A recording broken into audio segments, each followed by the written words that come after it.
all the even called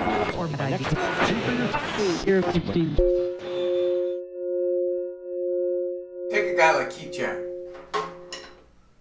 He's in front of 20,000 people. You know, they announce him, here he is, Keith Jarrett. He comes out and the roar of the crowd's humongous. And he sits down and he maybe, you know, sets himself straight, puts his towel down for 15 seconds. And then, bam, he goes down and he's instantly in. The deepest creativity that you can possibly imagine, right? Stuff you can't even comprehend. He's right in. That's not me.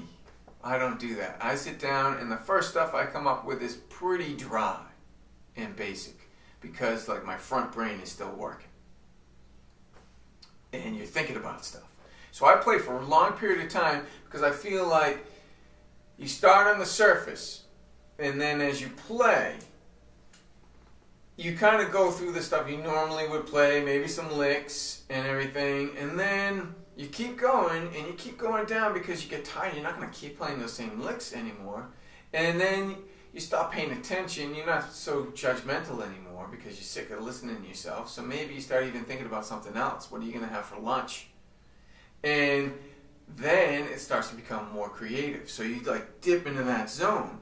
And the longer you keep playing, the deeper you get and the more interesting stuff you get to, which is another problem with students. They don't play long enough. And I feel like as soon as you stop playing, you go boink, and you spring right back up to the surface again. It's over. The spell is broken, you know?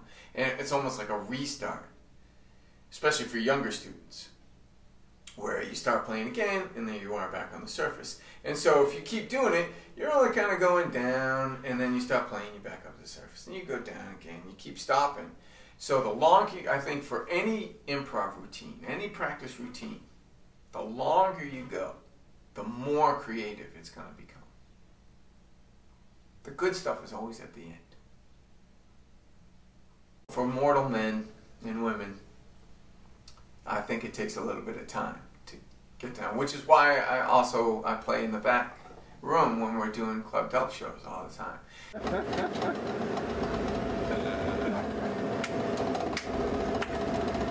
What I do back there is actually very improvisational in nature. The warm-up is reactionary because everyone's kind of coming in and out and around me and talking and I'm talking.